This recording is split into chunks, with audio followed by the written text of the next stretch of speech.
Imagina un país enfrentando desafíos significativos donde la determinación se encuentra con la opresión y el deseo de libertad une a su gente. Este es el esfuerzo continuo de Georgia para resistir la influencia rusa, un viaje marcado por la resiliencia que se extiende más allá de sus fronteras. Si piensas que la lucha de Ucrania contra Rusia es una lucha de David y Goliat, que lo es, Georgia es 10 veces más pequeña que Ucrania en términos de territorio y población. Georgia solo tiene 69.700 kilómetros cuadrados con 3.7 millones de ciudadanos. Así que sí, la lucha de David y Goliat en esteroides. Sin embargo, la historia de Georgia no es solo interesante por su lucha contra Rusia. Quiero decir, esto es pan comido para Rusia oprimir a sus vecinos, pero porque el mundo ha hecho la vista gorda a la guerra ruso-georgiana en 2008, lo que posiblemente llevó a Rusia a fortalecer sus ambiciones y atacar a Ucrania en 2014 y en 2022. El Imperio Romano puede haber caído, pero Georgia perdura. Los orígenes de este dicho son desconocidos, pero se repite frecuentemente en toda Georgia. Encarna un sentido de orgullo nacional en la creencia de que el país ha mantenido una tradición continua de Estado que continúa desde tiempos antiguos a pesar de los períodos de interrupción. Georgia declaró su independencia de la Unión Soviética en 1991 y fue reconocida como miembro de las Naciones Unidas en 1992. El orgullo colectivo de los georgianos en sus estados ha influido en la forma en que se recuerda la historia desde 1989. Los últimos años de los 80 marcaron un punto de inflexión crucial en la historia de Georgia. La implementación de la perestroika y la glasnost por el líder soviético Mikhail Gorbachev resultó en una relajación del control político. Esta era presenció un renacimiento de la conciencia nacional georgiana y una demanda renovada de independencia. El movimiento se caracterizó por protestas masivas y la creación de organizaciones políticas nacionalistas. Y así es como podemos describir la Unión de Repúblicas Socialistas Soviéticas de Gorbachev durante el apogeo de la perestroika de Gorbachev. Un consumidor entra a una tienda de comestibles y pregunta, ¿podría pesarme medio kilogramo de carne, por favor? El empleado responde, por supuesto, tráigalo y lo pesaré. Momentos divertidos. Uno de los incidentes más cruciales durante este tiempo fue la masacre en Tbilisi el 9 de abril de 1989. Los manifestantes pacíficos que pedían independencia fueron violentamente agredidos por el ejército soviético. Este desgarrador evento intensificó el movimiento de independencia y alimentó un aumento en los sentimientos nacionalistas. Los primeros años de los 90 fueron críticos para la búsqueda de independencia de Georgia. Mientras la Unión Soviética se desintegraba, Georgia celebró sus primeras elecciones multipartidistas en 1990, el 9 de abril de 1991. Exactamente 2 años después de la masacre de Tbilisi, el Consejo Supremo de Georgia proclamó la restauración de la independencia del Estado georgiano. Esta declaración marcó un momento crucial simbolizando las conclusiones del dominio soviético y el inicio de una nueva era. Los años subsiguientes resultaron ser un desafío para la recién independizada Georgia. La nación luchó con una considerable agitación política, económica y social, incluyendo conflictos internos y esfuerzos para crear un sistema democrático estable. A pesar de estas dificultades, la dedicación de Georgia a formar un Estado soberano y democrático permaneció firme. El empuje de Georgia por la membresía en la Unión Europea y la OTAN, a pesar de la interferencia rusa, es como intentar subir a un tren mientras un ruso sigue robando tu boleto. Al final te subirás de todos modos. Tras la independencia, Georgia encontró enormes obstáculos para construir una nación estable y reconocida. Los primeros años de 1990 se caracterizaron por agitación política, luchas económicas y conflictos internos. Los movimientos separatistas en Abjasia y Osetia del Sur, respaldados por Rusia, representaron amenazas significativas para la integridad territorial del país. Estos conflictos resultaron en un considerable sufrimiento humano y desplazamiento. Hoy en día, 1 de cada 13 georgianos está desplazado internamente. Actualmente hay casi 300.000 desplazados internos en Georgia, constituyendo el 8% de toda la población. Los georgianos quieren volver, pero la política rusa sobre los refugiados georgianos se asemeja a su política sobre las tierras ocupadas. En el ámbito internacional, otros países reconocieron gradualmente la independencia de Georgia, actuando como si no existieran y nunca devolviéndolos. Este reconocimiento fue vital para la integración del país en la comunidad global. Sin embargo, el continuo desacuerdo interno y los problemas económicos eclipsaron estos logros diplomáticos, subrayando los desafíos enfrentados en la transición de una república soviética a un Estado independiente. Entonces, a pesar de la ocupación rusa, las guerras civiles y varios desafíos políticos y económicos, muchos georgianos han expresado orgullo en el viaje de su nación desde que obtuvieron la independencia y lo consideran una democracia funcional. Hablemos de la guerra de 2008. El 8 de agosto de 2008, las tropas rusas lanzaron una invasión a Georgia, iniciando la primera guerra en Europa en el siglo XXI. Aunque el conflicto se resolvió en solo unos días, los impactos de la guerra ruso-georgiana continúan sintiéndose hoy. ¿Recuerdas cuando Putin negó por primera vez la anexión de Crimea en 2014? En 2008, Putin estaba orgulloso de que su plan funcionara bien. La respuesta global a las acciones militares de Rusia en Georgia resultó ser sorprendentemente moderada, con Moscú enfrentando repercusiones mínimas. En cambio, los líderes de la Unión Europea pidieron un alto al fuego que parecía alinearse con los objetivos rusos. Mientras que la administración de Obama en los Estados Unidos buscó rápidamente un reinicio en las relaciones con Rusia, ¿por qué falló el botón de reinicio de Obama con Rusia? Porque fue mal traducido, es una broma, pero es literalmente cierto. Naturalmente, esta postura conciliatoria fue interpretada por muchos en Moscú como una invitación implícita para acciones agresivas adicionales. 6 años después de la guerra georgiana de Rosso, Rusia inició una operación militar mucho más extensa en Ucrania debido a la guerra de agosto de 2008 entre Rusia y Georgia. Georgia sufrió la pérdida de 170 personal del Ministerio de Defensa, 14 del Ministerio de Asuntos Internos y 228 civiles. El número total de heridos y lesionados entre civiles y personal militar alcanzó los 2.232. Además, Rusia y sus proxies llevaron a cabo una limpieza étnica en la región del Valle de Skin. Esto obligó a más de 30.000 personas a huir de sus hogares.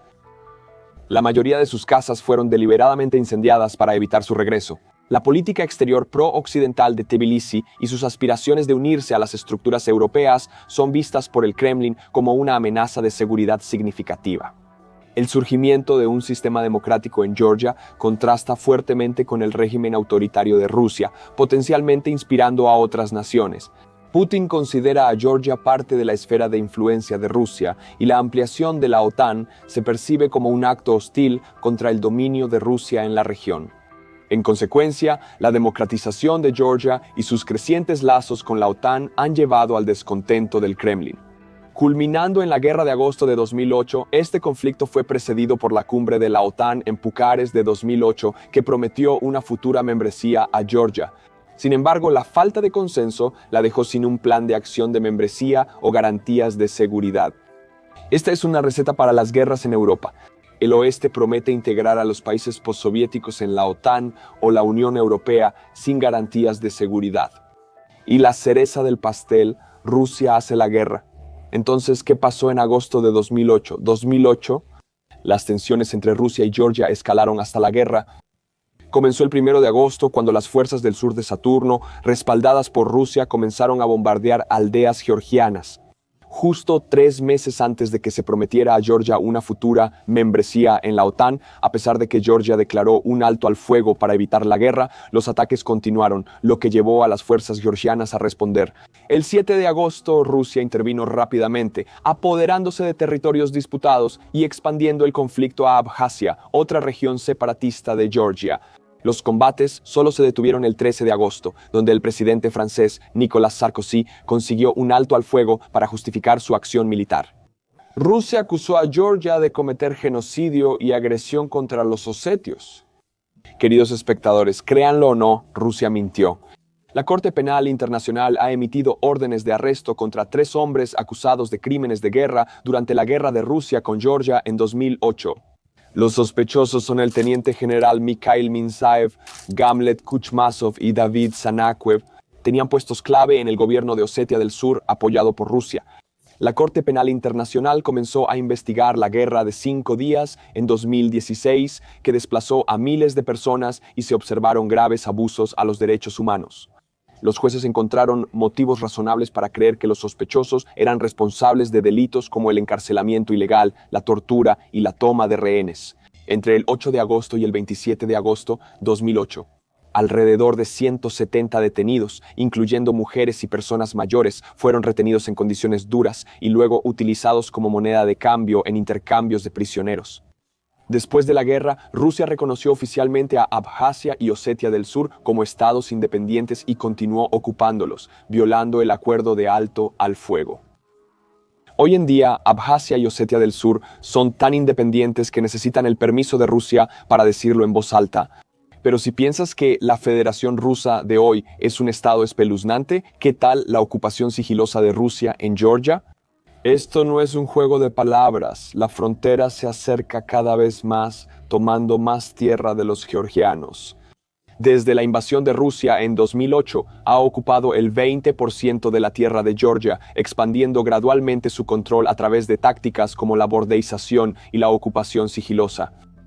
Esto significa que Rusia construye barreras y aumenta la vigilancia y lentamente empuja su control más allá sin acción militar directa.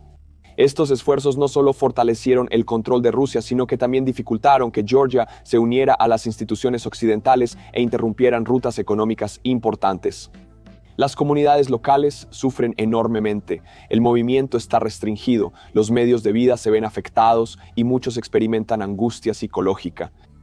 Más allá del control territorial, Rusia utiliza estas tácticas como una forma de guerra híbrida con el objetivo de debilitar la soberanía de Georgia y bloquear su camino hacia la integración occidental. ¿Sabes? Rusia diciéndole a Georgia que se mantenga fuera de la Unión Europea y la OTAN es como un ladrón diciéndole al dueño de la casa que no instale una cerradura. Para los georgianos, la integración de Georgia a Occidente y ser parte de Europa es sumamente importante. El difunto primer ministro de Georgia, Zurab Shvania, frente al Consejo de Europa en 1999, dijo las siguientes palabras: «Soy georgiano, por lo tanto, soy europeo». Durante el discurso, expresó las aspiraciones de Georgia hacia la Unión Europea y delineó la agenda de política exterior del país para la próxima década. De hecho, desde la Revolución de las Rosas en 2003, Georgia ha profundizado significativamente sus lazos con la Unión Europea, pero como podrías haber adivinado, no todo salió según lo planeado. Sueño Georgiano, o OSNEBA, como se le llama ampliamente, hizo todo lo posible para detener la integración de Georgia en la Unión Europea. Pero al principio parecía que el sueño georgiano seguía el camino europeo. En junio 2014, la Unión Europea y Georgia firmaron un acuerdo de asociación que entró en vigor en julio 2016. Desde marzo 28 de 2017, los ciudadanos georgianos con pasaportes biométricos pueden viajar sin visa a los 26 países del área Schengen. Sin embargo, debemos admitir que las aspiraciones europeas del sueño georgiano eran un poco sospechosas. ¿Por qué? Porque el líder del partido y el gobernante de facto del país, Bidzina Ivanishvili, es un empresario que ganó su primer billón en Rusia. ¿Y sabes por qué? El oligarca ruso trajo un muñeco de ventrílocuo a la entrevista para demostrar que podía hablar perfectamente sin la mano de Putin en su trasero. No obstante, la Unión Europea concedió a Georgia el estatus de candidato en diciembre de 2022, pero después de las elecciones parlamentarias en 2024, las tensiones políticas se han intensificado. El 30 de octubre, la Comisión Europea declaró que los esfuerzos de Georgia por unirse a la Unión Europea se han detenido en su mayoría debido a las acciones de su gobierno desde la primavera. En 2024, instaron a Georgia a revocar las nuevas leyes que debilitan el Estado de Derecho y los derechos fundamentales, así como detener la propagación de información engañosa sobre los valores de la Unión Europea. La primera ola de protestas fue causada por los resultados de las elecciones porque muchas personas en Georgia pensaron que el sueño georgiano los falsificó. Expertos electorales y analistas de datos han detectado anomalías en la votación que sugieren un posible fraude. Estas irregularidades, apodadas el cuento ruso, se asemejan a patrones vistos en el referéndum constitucional de Rusia de 2020. A pesar de los informes de violaciones, el partido gobernante Sueño Georgiano y la Comisión Central de Elecciones niegan cualquier irregularidad, mientras que la oposición y el presidente rechazan los resultados. Analistas, incluyendo a Roman Udot, Levan Kvirkelia, examinaron los datos de votación utilizando métodos estadísticos como los modelos de Spilkin y Sobyanin-Shukovolsky que ayudaron a identificar manipulaciones. Su análisis muestra que, mientras que los patrones de votación urbanos siguen en su mayoría las distribuciones esperadas, las áreas rurales exhiben desviaciones sospechosas. Específicamente, una alta participación de votantes en ciertos distritos benefició desproporcionadamente al sueño georgiano, formando una cola inusual en los gráficos de distribución de votos, un indicador de una posible falsificación. UDOT describe estas anomalías como insalubres, comparándolas con las elecciones manipuladas en Rusia.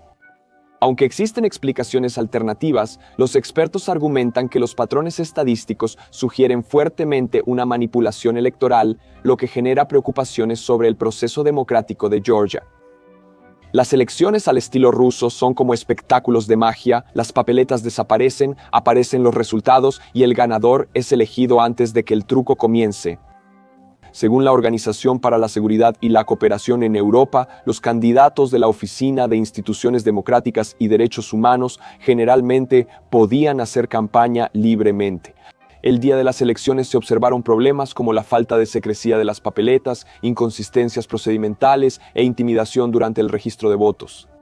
Los reportes de coerción, especialmente hacia funcionarios y ciudadanos vulnerables, erosionaron todavía más la confianza. Los partidos de oposición rechazaron los resultados, citando intimidación a los votantes, compra de votos e interferencia extranjera. Se presentaron más de 1.200 quejas, pero la mayoría fueron desestimadas con una investigación mínima. Los tribunales respaldaron la mayoría de estas decisiones, sin abordar las inquietudes sobre la integridad. La Comisión Central de Elecciones en el país postsoviético, insistiendo en que la elección fue justa, es como un viejo oficial de la KGB afirmando que siempre han sido grandes defensores de la democracia. Nadie lo cree, pero lo dicen con la cara seria. Y como si esto no fuera suficiente, el 28 de noviembre Irakli Kobakidze, quien asumió el papel de primer ministro, anunció que estaba suspendiendo el proceso de solicitud de membresía de su país a la Unión Europea hasta el final de 2028. Su anuncio llegó después de que el Parlamento Europeo condenara las elecciones parlamentarias del 26 de octubre de Georgia, afirmando que no fueron ni libres ni justas. Esto encendió la siguiente ola de protestas. Amnistía Internacional ha expuesto graves abusos a los derechos humanos en Georgia. La policía ha reprimido con violencia las protestas antigubernamentales desde el 29 de noviembre. Los manifestantes han enfrentado arrestos arbitrarios, tortura y maltrato. También se ha apuntado a los periodistas. Más de 460 personas han sido detenidas, con 300 reportando golpizas severas. Kobakidze, anunciando que Georgia detiene su solicitud a la Unión Europea, es como un niño abandonando una carrera. Nunca fue lo suficientemente rápido para ganar, excepto en este caso donde su entrenador, presumiblemente de Rusia, le dijo que tropezara a propósito. Las autoridades han utilizado fuerza ilegal, incluyendo gas lacrimógeno, balas de goma y cañones de agua con productos químicos, lo que ha llevado a más de 100 lesiones graves. Amnistía verificó abusos sistemáticos, incluyendo confesiones forzadas y negación de atención médica. Los manifestantes detenidos describieron cómo fueron golpeados en furgonetas policiales oscurecidas y presionados para firmar confesiones prescritas bajo amenaza. Individuos enmascarados han agredido tanto a manifestantes como a periodistas con la complicidad de la policía. Los tribunales han rechazado las denuncias de abuso, favoreciendo los relatos de la policía sobre las grabaciones de video y los testimonios de testigos, reforzando así una cultura de impunidad sancionada por el Estado. Un periodista de televisión y un camarógrafo enfrentaron violencia de atacantes enmascarados mientras informaban sobre manifestaciones pro-Unión Europea en Georgia. La reportera Maka Chikladze de la red pro-oposición Televisión Pirveli fue agresivamente derribada al suelo, mientras que el camarógrafo Georgi Shetiruli fue pateado en la cabeza en una calle lateral. Estaban cubriendo la 10ª noche consecutiva de amplias protestas pro-Unión Europea. Lukashenko y Putin podrían estar contentos, ya que tal violencia es típica de sus regímenes. Porque Putin y Lukashenko tratan las protestas como malas noticias, simplemente las reprimen. El sueño georgiano ha utilizado cada vez más el sistema de justicia penal para reprimir protestas y disidencias. Las recientes enmiendas a la ley de asambleas y manifestaciones limitan severamente la libertad de reunión y expresión. introduciendo multas altas y extendiendo la detención administrativa a 60 días, y despenalizando llamadas públicas a la violencia y resistencia a la policía. Las duras penas por protestas no autorizadas, incluyendo multas por usar máscaras o láseres, otorgan a las fuerzas del orden amplios poderes para detener a los manifestantes. Los organizadores tienen más responsabilidad. Las manifestaciones espontáneas están limitadas y se requiere permiso previo. Básicamente, el gobierno dice que eres libre de protestar siempre y cuando lo hagas en silencio, solo y en tu propia cabeza. Además, se han propuesto cambios al Código Penal de Georgia para ampliar la definición de traición. Las siguientes acciones serían consideradas como traición: violar la integridad territorial del país, hacer acuerdos o negociaciones inconstitucionales, amenazar la seguridad externa de Georgia, trabajar para servicios de inteligencia extranjeros, dañar las capacidades de defensa de Georgia, revelar secretos de Estado. Todo bien, pero el momento de la propuesta de ley es sospechoso. Todos podemos adivinar cómo lo usarán ahora. ¿Y qué sigue? A pesar de las recientes represiones brutales y los manifestantes, la gente aún se reúne todas las noches en muchas ciudades de todo el país. Los georgianos siguen rechazando ser la zona de influencia de Rusia. Desde su independencia, el país ha demostrado numerosas veces que quiere ser libre. Los georgianos continúan pagando el precio final por su futuro. Hasta ahora, ni Rusia, por medio del partido gobernante, ha retrocedido en sus planes de subyugar a Georgia. Sin embargo, solo el tiempo puede mostrar si lograrán su objetivo o fracasarán, como lo hicieron los soviéticos. Amigos, gracias por ver este análisis y por confiarme su tiempo. Hasta mi próximo video, que será el lunes, o hasta mi próximo video especial solo para miembros, que será el próximo sábado. Mantente fresco, eslavo reina, tuya Dios.